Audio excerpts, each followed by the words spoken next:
A'udhu billahi minash shaitanir rajim. Bismillahir rahmanir rahim. Alhamdulillah wassalatu wassalamu ala rasulillah.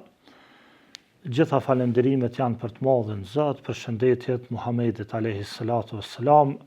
vëllezër dhe motra, dy veçori të cilat i dhajnë kuptim njeriut. E para është veçoria që njeriu t'u jap tjerëve, kurse karakteristika e dytë është që njeriu të jetë në shërbim të njerëzve tjerë. Këto dy karakteristika janë ato të cilat i dhajnë kuptim njeriut, edhe bojnë njeriun që me qenë njeri ashtu siç i madhi Zot kërkon prej tij, që njeriu mos të jetë egoist, mirë po të jetë njeri i cili u jap tjerëve, edhe njeri i cili ju shërben njerëzve tjerë. Sigurisht që këto dy karakteristika ose këto dy veçori na kthejnë neve në esencën tonë ose në origjinën tonë. Ajo është që ne jemi rob të madhit Zot, po të njëjtën kohë në bazë të konceptit islam ne jemi të bindur që edhe trupi jonë, edhe pasuria jonë, edhe gjithçka që na posedojmë, nuk është pronësia jona, mirë po ajo është pronësia të madhit Zot, mirë po ne jemi vetëm shfrytëzues të saj. Ndërsa ai i cili nuk i jep për tjerët, edhe ai i cili nuk ju shërben njerëzve tjerë, ai dëshiron me, edhe nëse nuk e thot deklarativisht, ai e potencon atë që një farë forme ai është pronar i gjithçkaje dhe ai është zotrues i gjithçkaje, kurse në bazë të konceptit ton, konceptit islam, ne jemi të bindur që ne nuk jemi pronar, ne jemi shfrytëzues, kurse pronari real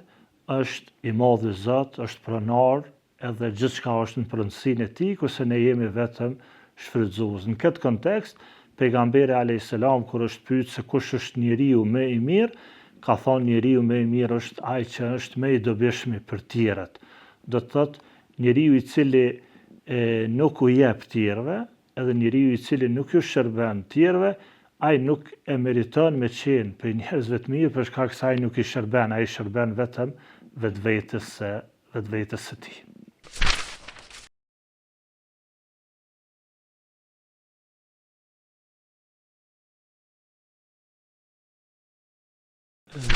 Gjithashtu, shërbimi ndaj njerëzve e qetëson shpirtin e njeriut për shkak se fillimisht njeriu del nga vetvetja. Çështja tjetër është që njeriu lirohet nga kopratësia, si dhe ndjejmë kuptim ose i dhajmë kuptim gjithçkaje. Kur ka fol i madhi Zot në Kur'an për çështjen e sadakas, Allahu ose për zakatin, e urdhëron pejgamberin alayhis salatu wassalam, i thot merr nga pasuritë e tyre sadaka ose zakat, përmes cilës i pastron ata edhe u pastron pasurinë atyre. Do të thot përmes dhënies ose përmes shërbimit si dy vlera, ne fillimisht e pastrojna shpirtin tonë ose e largojna tahmaqarllakun ose kopratësin nga vetja jonë, edhe si rezultat i kësaj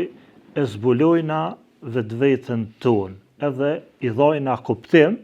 ekzistencës tonë këtë botë, ndërkohë nëse ne bëhemi njerëz të cilët vetë mjaftohemi ose mjaftohemi vetëm me veten tonë ose nevojat tona të ngushta, atëherë ne ka mundësi e ushqejmë kopratësinë, e cila sigurisht që kopratësia si smundje nuk ja zgjidh njeriu problemet, mirë po i shkakton probleme më të mëdha për shkak se ajo i krijon njeriu pasiguri. Ndërsa njeriu I cili arrin me largu kopracin prej vetvetes tij, ai fillon me jetu I qetë, fillon me jetu I lumtur për shkak se ai e din që furnizuesi I tij edhe furnizuesi çdo kuj është I madh I Zot, edhe e llogarit që sadakaja nuk është ajo e cila e pakson pasurinë, mirë po sadakaja është ajo e cila e shton pasurinë, për shkak se përmes sadakas I madh I Zot e rrit bereqetin e pasurinë e cila mbetet, po të njëjtën kohë edhe ban edhe pastrimin e pasurisë, edhe si rezultat I kësaj njeriu e arrin atë kompletimin e vet, e ka pastërtinë shpirtërore, po të njëjtën kohë e realizon edhe pastërtinë e pasurisë së tij.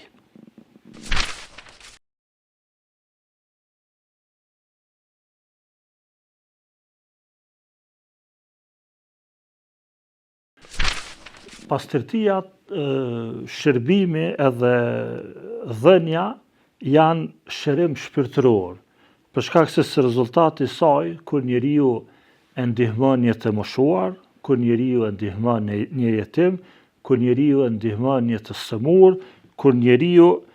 I ndihmon një familje me nevojë, atëherë përmes veprave të mira ose përmes shërbimit njeriu e realizon kënaqësinë shpirtërore, saqë edhe psikologët thonë që hormoni I lumturisë është hormoni I cili zhvillohet vetëm kur njeriu shërben ose vetëm kur njeriu I ndihmon tjerëve. Në të kundërtën, njeriu I cili mjafton vetëm me vetveten e tij, ai nuk e zhvillon këtë hormon, edhe si rezultat I kësaj njeriu përkundër pasurisë të madhe që mundet me pas, mundet me jetu I palumtur, mundet me jetu me probleme, edhe një farë forme pasuria e tij nuk është ajo që e zgjidh problemet e tij. Sigurisht jemi kanë dëshmitar këtu ditë të fundit, njëri prej pasionikëve më të mëdhenj të botës, I cili po ofrohet me pas afër $1 trilion pasurinë e tij, ai e tha në mënyrë shumë qartë se gjithë ata të cilët kanë thënë që pasuria nuk ta sjell lumturinë, kanë ditë se çka kanë folë. Do të thotë edhe ai po e potencon që pasuria nuk e sjell lumturinë, kurse lumturia realizohet ose arrihet vetëm nëse njeriu shërben, vetëm nëse njeriu dhuron prej asaj që I ka dhuruar I madhi Zot. Në të kundërtën, njeriu vetëm zhytet në probleme, zhytet në stres, zhytet në depresion, kurse shërbimi edhe dhënia qoftë duke ju ndihmu të varfërve, qoftë duke ju ndihmu jetimit, qoftë duke I ndihmu plakut, pa marrë parasysh kushdo që ka nevojë, vetëm kjo ja mundson njeriu me realizu kënaqësinë edhe lumturinë, edhe realisht lumturia e vërtet arrihet vetëm përmes dhënies dhe përmes shërbimit.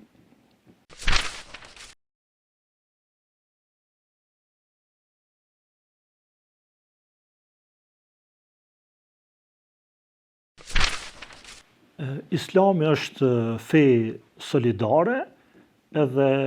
I madhi Zot kur e ka kriju njeriun, e ka kriju njeriun me jetu në bashkësi, jo me jetu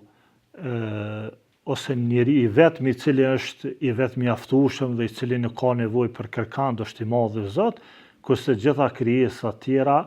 janë krijesa të cilat kanë nevojë për njëra tjetrën, fillimisht me fillu prej esencës së jetës së njeriut, bashkëshorti ka nevojë për bashkëshorte, ata kanë nevojë për evlat, për fëmijë, dhe në farë forme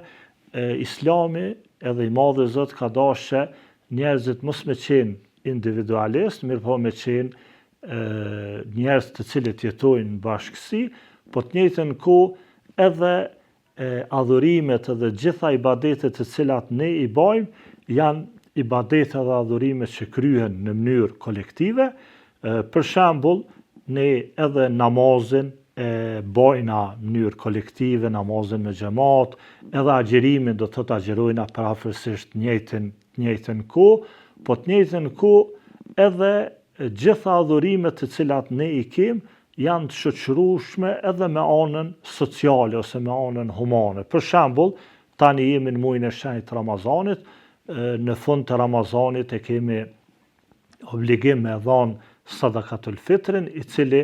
është pastrim për agjërimin ton, po të njëjtën kohë është ushqim edhe për të varfrit. Gjithashtu e kemi dhënien e zakatit, sadakaja e cila e dhajna kohë mas kohe, po të njëjtën kohë edhe kur të vije festa e Kurban Bajramit, ne e kemi thirrjen e kurbanit, që i bie që ne nuk jetojmë vetëm për vetveten tonë dhe nevojat tona, mirë po feja jonë e mirë na mëson neve që ne duhet me jetu për bashkësinë, duhet me jetu me bashkësinë, edhe në farë me gjitha të mirat të cilat ne i posedojmë, duhet me i nda me njerëz të tjerë, kurse jo me i mbajt ato vetëm me vetveten tonë. Edhe në këtë kontekst do të kemi edhe iftarët e përbashkëta, edhe në farë edhe gëzimin, edhe hidhrimin, edhe gjitha ne i bajmë bashkarisht. Për shembull, çka e diskutojnë në sot, për shembull, kur e kritikojnë botën perëndimore, është që i varfërim edhe gëzimin edhe hidhrimin ata nuk e ndajnë me tjerët, mirë po e mbajnë vetëm me veten, kurse ne gëzimin e ndajna me tjerët dhe së rezultati i kësaj ai rritet, kurse pikëllimin e ndajna me tjerët dhe së rezultati i saj ajo zvogëlohet dhe gjithkush merr diçka prej saj.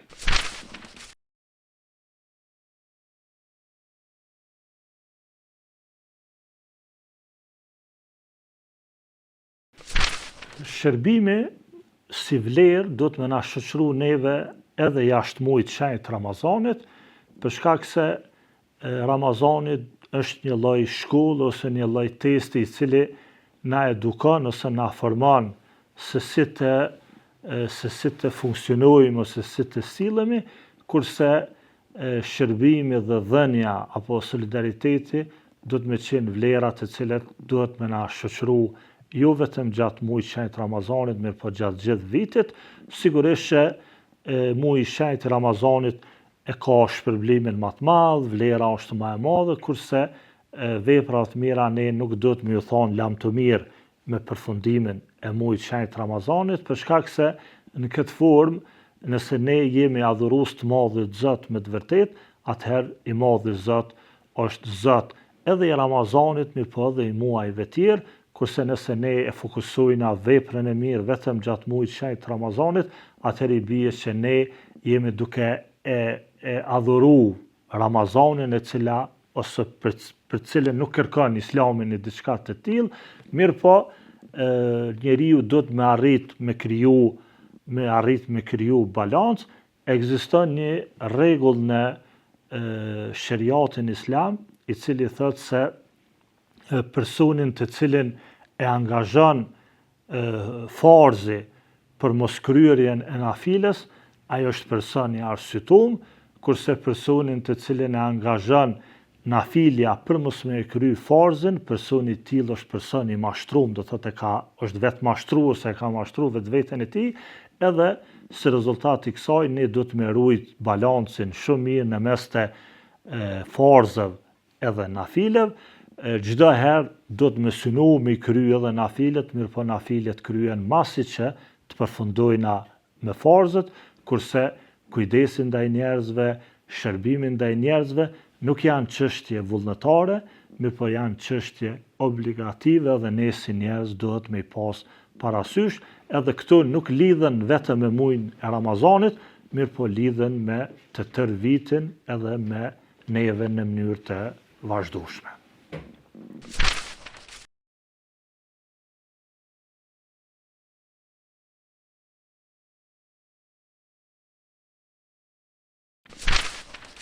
Një element të cilën sigurisht që duhet me pas parasysh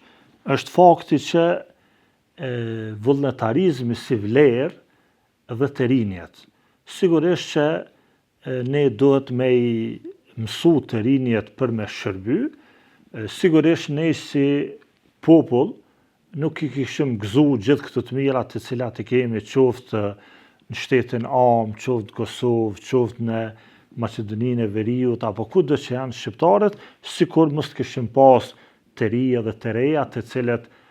kanë guxuar me marrë iniciativa, kanë guxuar me marrë hapin për me avancu shoqërinë edhe me përparu me vendin ton, edhe si rezultat i kësaj vullnetarizmi është ai i cili i mbron të rinjët nga devijimi, për shkak se njeriu nëse nuk angazhohet me të mirën, atëherë do të angazhoj atë e keqja, edhe sigurisht që nuk mbetet hapësinë boshe. Nëse na nuk e mbushëm, atëherë ajo do të mbushet me diçka negative. Çështja tjetër është që vullnetarizmi është ai i cili na jep kuptim, edhe të riut i jep kuptim, edhe të riun e ban mundi që ai është pjesë e komunitetit, e ban mundi që ai është i rëndësishëm, edhe i jep kuptim në farforme përmes vullnetarizmit, njeriu e zbulon vetveten edhe e kupton edhe i jep kuptim vetes së tij. Edhe çështje tjetër që mendoj që është shumë e rëndësishme është që vullnetarizmi është ai i cili e lidh me komunitetin, e lidh me njerëzit, edhe e ban që njeriu me i përjetu brengat e njerëzve tjerë, kurse ai i cili largohet nga vullnetarizmi, ai nuk i njeh njerëzit, nuk e njeh komunitetin, dhe si rezultat i kësaj ai mbetet mbrapa. Kështu që thirrja ime është për gjithë neve që të mundohemi që fëmijët tanë, djemtë edhe vajzat tona, të rinjt tonë, t'i angazhojmë në projekte vullnetare, për shkak se përmes kësaj ata e zbulojnë vetveten, i dhajnë kuptim jetës, ata e përmbushin vetveten e vet, po dhe të njëjtën kohë kjo i ban me qenë të lidhur me komunitetin, edhe si rezultat i saj kur ata t'i marrin fatet, për shkak se rinia një ditë do t'i marrë fatet e udhëheqjes së vendit, atëherë ata do t'jenë njerëz të kompletuar. Assalamu alaikum wa rahmetullahi ta'ala wa barakatuhu.